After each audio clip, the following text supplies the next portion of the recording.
Hey guys, it's Bad. I'm back once again with a different type of video this time. This one is dealing with game tie-ins, be it desktop, tabletop, arcade, or console games.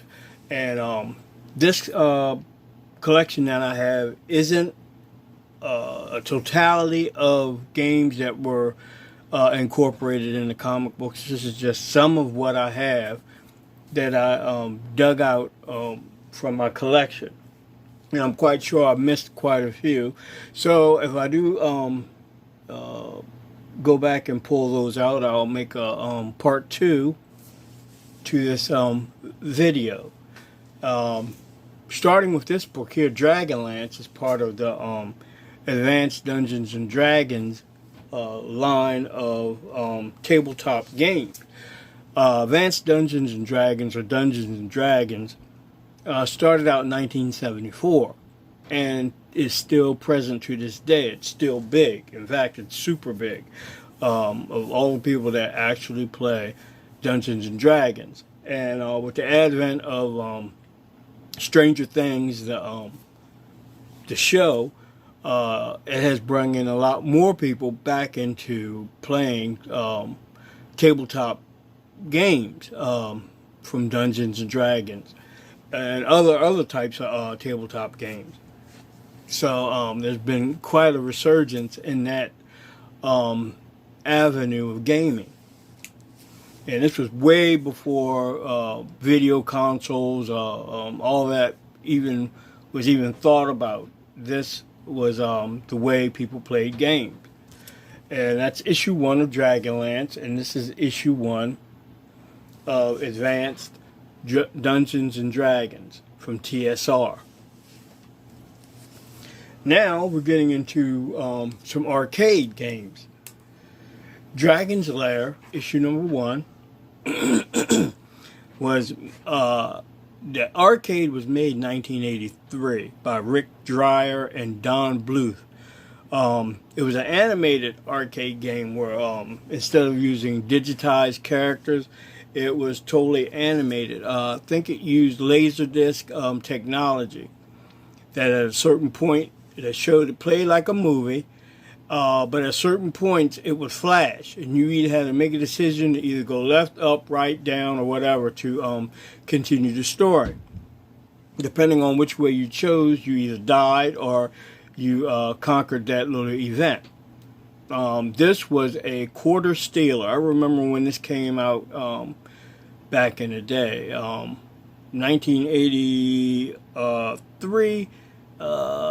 Still in college, and arcades were big back then. There was no such thing as console games at the time. Nothing but arcade, and that was the thing where everybody would rush to the arcades in the mall and just play games, and start developing where certain games became more popular, and they grew lines behind it. And I always got a kick out of how people would line up their quarters on the machine, like it was like letting you know that I'm next. But this game, when I played it, this game was too tough for me. Now, when I got it, when it finally was released on the consoles, it even was released on DVD. Kind of got more of the gist of it to actually play it. And the successor for that was Space Ace, issue number 1. Same thing, dealing with the Laserdisc technology by Don Bluth and Rick Dreyer. This came out in 1983 at the arcades 4 months after Dragon's Lair debuted it. Here's a monster. Now these are what I have to show of this franchise, Mortal Kombat. Mortal Kombat, the arcade came out in 1992, developed by John Tobias, Paul Garcia, and John Edwards. And this was a monster of a game, and caught a lot of controversy because of the violence in it. But it seemed like it didn't affect them, because it seemed like they ramped up the violence later on in other successors of this game. This game was so successful that it spawned a movie that was had a lukewarm reception. It was actually, I dug it. I thought it was cool and had one of the best soundtracks ever, as far as I'm concerned. Street Fighter. Here we go, another monster in the arcade franchise. Another quarter stealer game that kept people going, kept people lined up. This is Street Fighter 2. From back in the day. I chose to show older books. I have quite a few Street Fighter comic books, but I'm only showing like representation. Same thing with Sonic and so many elements down the line. I'm only showing a few representations of it because I would be here a month of Sunday showing you comic book after comic book after comic book. And I'm really just trying to show basically certain games that had moved over that were so popular in arcades that they decided to put them in comic book form. Street Fighter came out, the arcade came out in 1987. Developed by Takashi Nishiyama, Akira Nishitani, Akira Yasada, David Serlin, and Takura Fujiwara. I hope I said that right. And this was a monster of a game, and it has quite a few successors that came out. Street Fighter Alpha, Street Fighter Championship Edition. It had so many different versions, and it's still going strong today. So that's issue number 2 of Street Fighter 2. Issue number 6. And this is Street Fighter 2, the animated movie adaptation. Now this looks more like the Ryu that I know. These were more into the animated vein.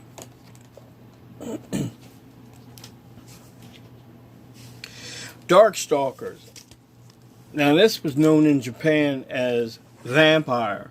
And this was developed by Capcom. And the arcade of this series came out in 1994.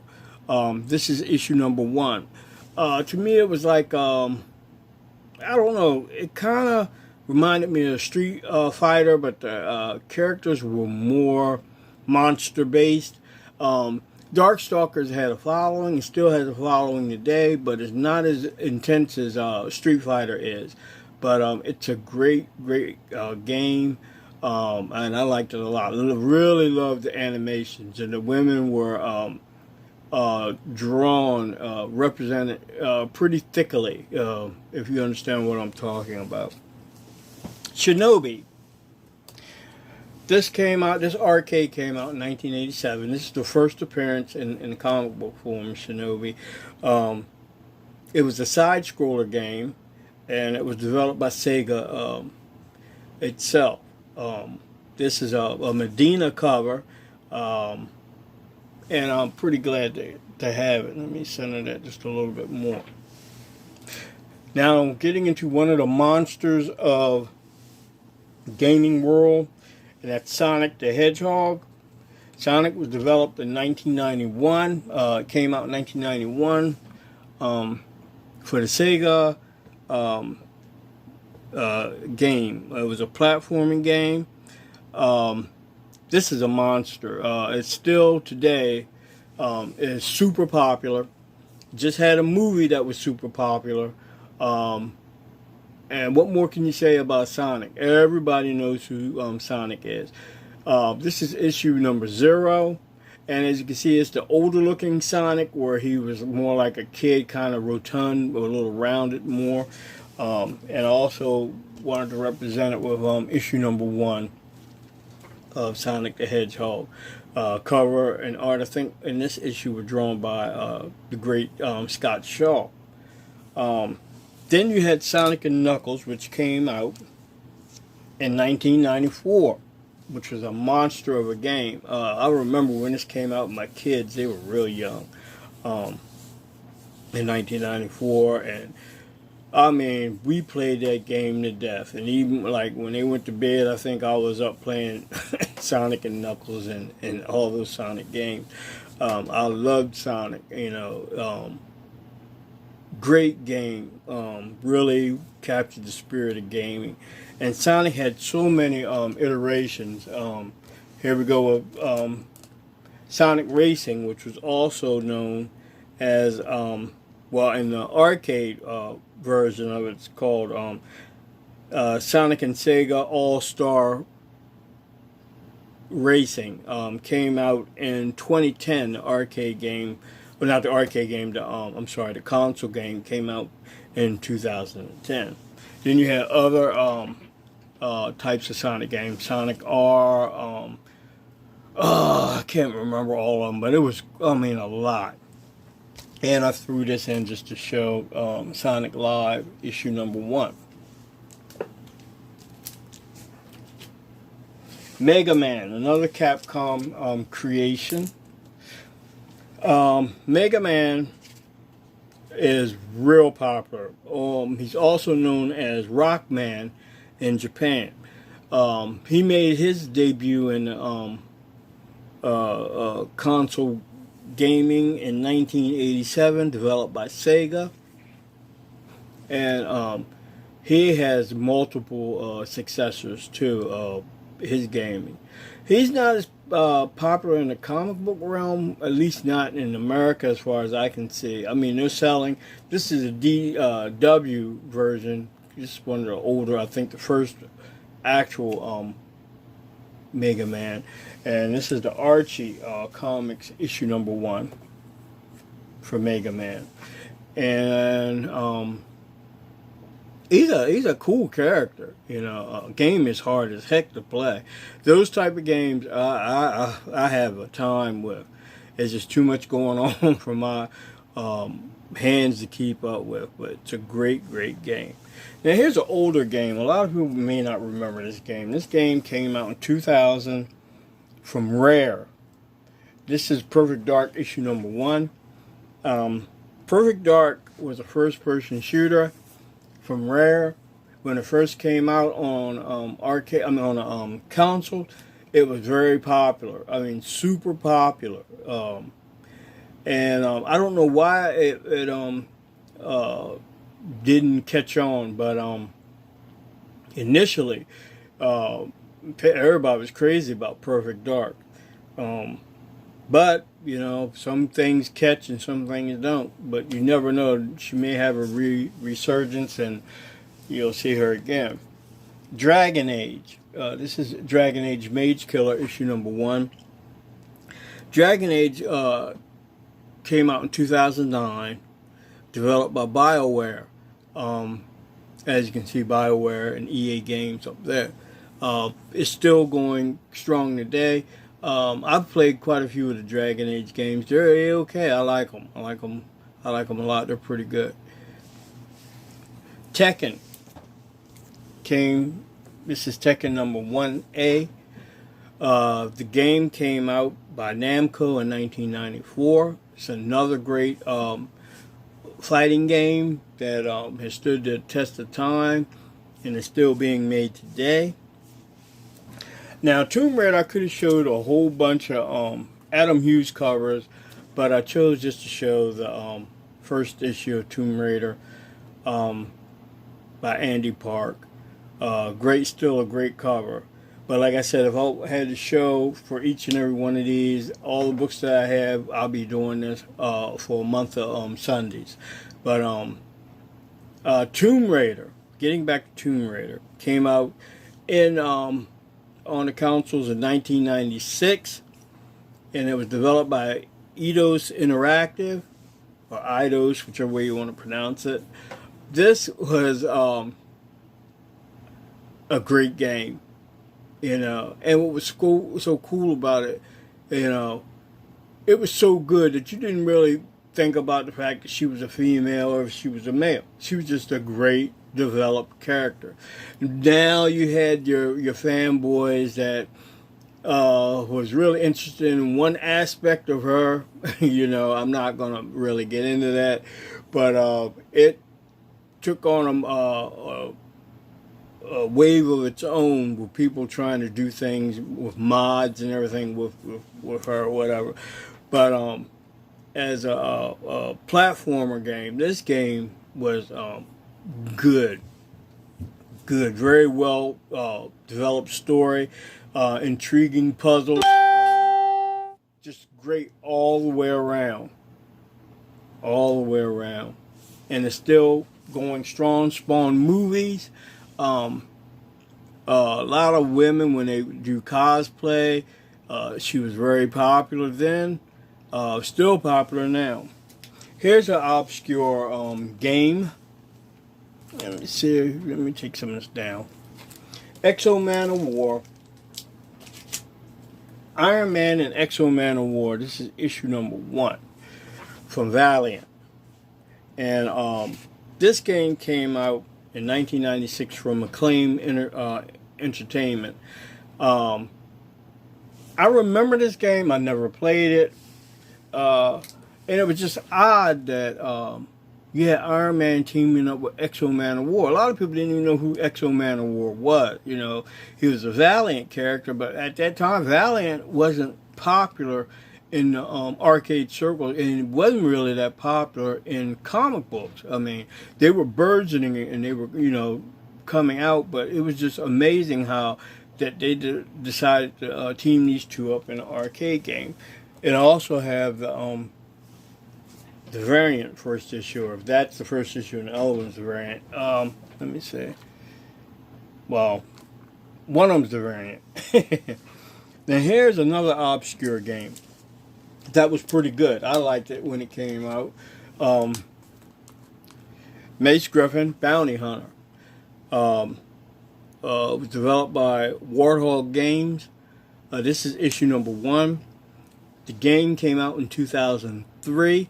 It was supposed to have a second game, but it never was developed. It was a pretty good game. It's more obscure. Really, if you play it now, it's really dated. It's a dated looking game. Prototype. Okay, Prototype came out. This is issue number 1. But Prototype came out in 2015 from Activision. It's an open world game. It had its problems with the game, but other than that, it was still a solid game. And a lot of people liked it. In fact, it made so good that it spawned Prototype 2.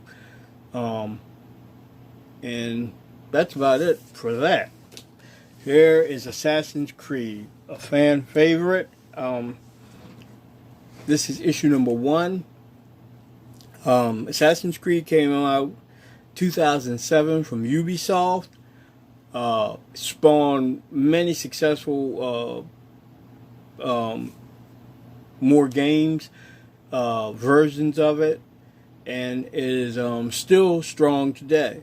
Actually had a movie. I don't think the movie did as well as they thought it would, but otherwise it's still a great series with a lot of momentum still left. God of War. Alright, another monster. God of War came out, this is issue number 1, but God of War, the game, came out in 2005. It was developed by Santa Monica Studios in conjunction with Sony. This book, this character, is very popular. Has had multiple successful additions to the game. And I think they're going to make a movie or a television show dealing with this character. I'm not sure which, but I know it's coming. And this book has jumped in value. And this is the newest one, issue number 1 from Dark Horse. Coming to the end, guys, with what I have. But like I said, there's so many game-based comic books out there. There's a lot more than what I have, but I'm just showing you what I have to represent gaming in the comic world. The monster of all monster games, Resident Evil, issue number 1. Resident Evil. what more can you say about Resident Evil? Everybody should know what Resident Evil is. Actually, the game came out in 1996. It's known in Japan as Biohazard, and it's developed by Capcom. This game, when I played, I remember playing this game, and I had a hard time making the man. I mean, the man moved, but you know, they move like a robot. The game, and I think they did that more intentionally to heighten the fact that the monsters could catch up to you. But it had its scary moments, and I remember playing the original game, and I went down this one hallway, and these dogs bust through the window. I mean, it shocked me so bad I dropped the controller, you know, and I was hooked. I was hooked. And going down dark corridors, and you get to this door, and it shows the door slowly opening and the creaking of the door, and you don't know what's behind it. I mean, this game actually put fear in me, you know. Not to the point where I was crazy, you know, with fear, but it was a feel-good fear, you know, that you just love playing this game. This game has had movies, you name it, it has it. One of the best of all games, Resident Evil. World of Tanks, issue number 1. Oh, that Resident Evil was a variant issue for issue number 1. But World of Tanks came out in 2010 by Wargaming. And I don't know too much about World of Tanks. I've never played it. I know it's big, or was big at the time. It's a game you can pay to play. It's free to play, but you pay for upgrades or whatever. And a lot of people love playing army-based games.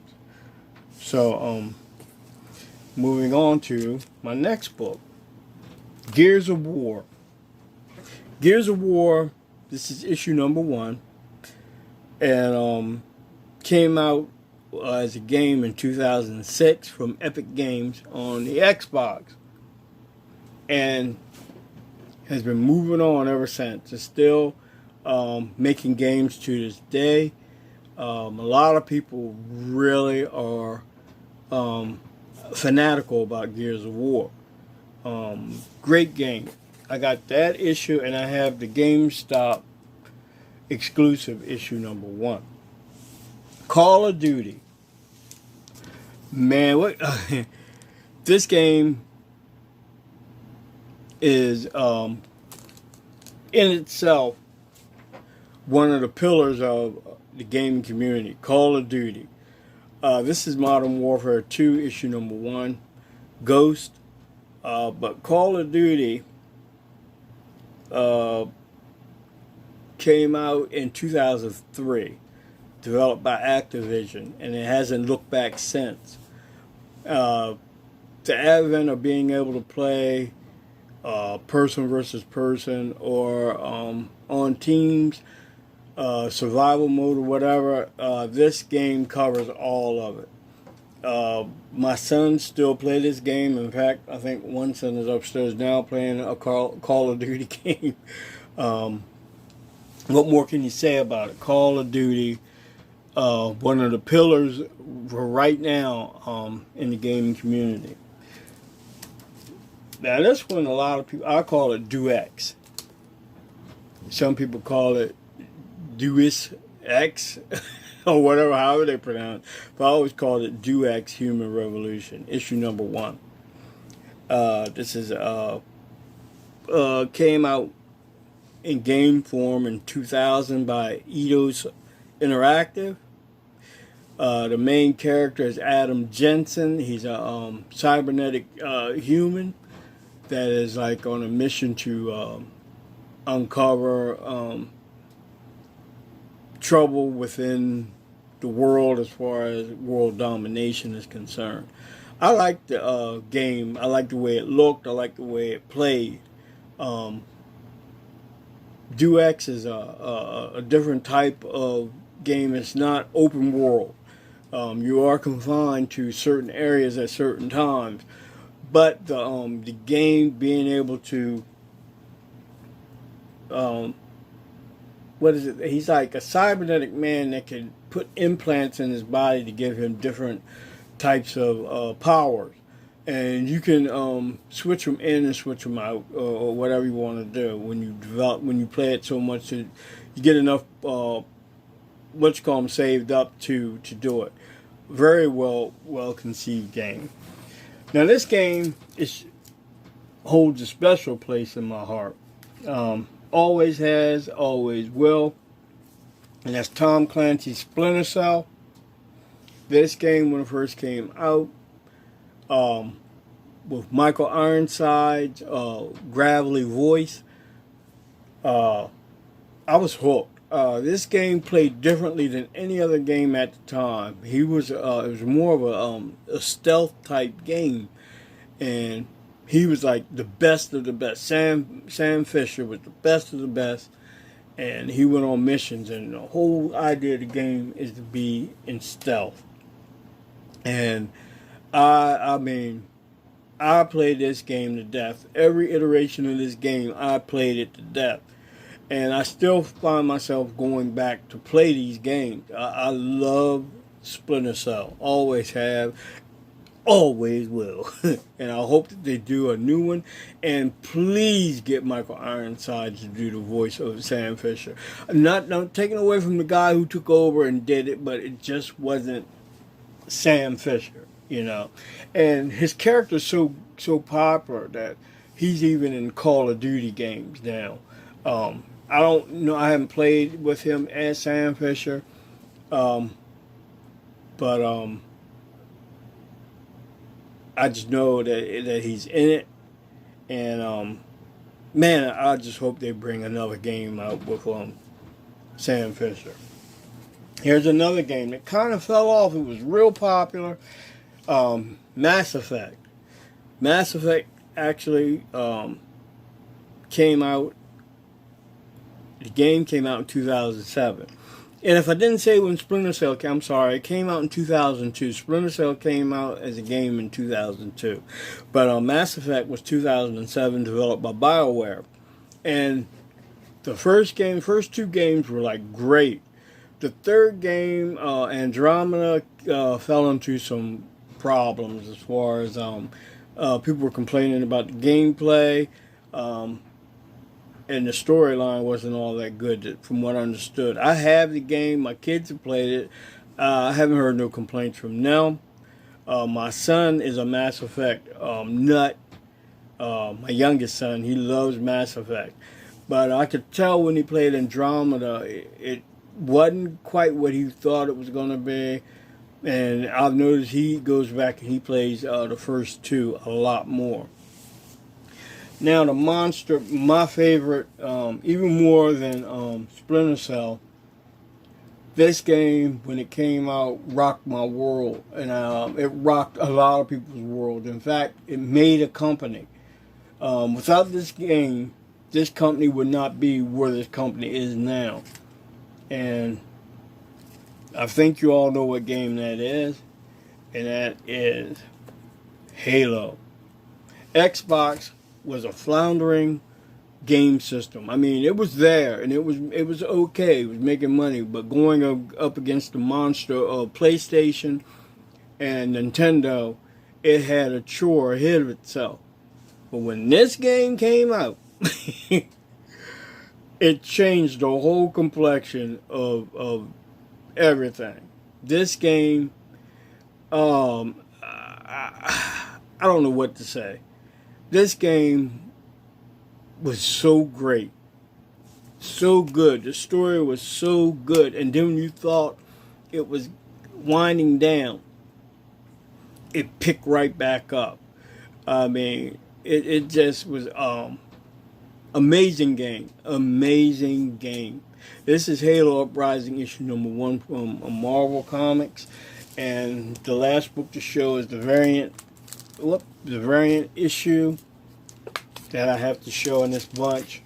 And if you think I'm biased about Halo, you got it right. I am. I love Halo. And it's only a few games that really, in my time as a gamer, there's a few games that affected me to the point where I just, once I completed the game, it was like, man, it's like I've been on an epic journey. Halo was one of them, you know, Halo. And I know Bungie developed the game. They were the ones who actually did the game. The game came out on the console in 2001. And the main character, of course, is Master Chief. And what more can you say? And I'm not going to keep hyping on it because not everybody is a Halo fanatic like I am. But these are some of the games, from what I could dig out, that I have had to show. And I hope you enjoyed this video. And thank you for watching. If you stayed all the way through, because this is a 30-minute video, and I'm going to cut it loose. But I just enjoy video games almost as much as I enjoy my comic books. And certain games do touch your heart. Certain games really resonate with you. Another game, even though it's never been in comic book form, is SSX Tricky. It's a skiing game, but it's one of the best games out there. Great games, you know.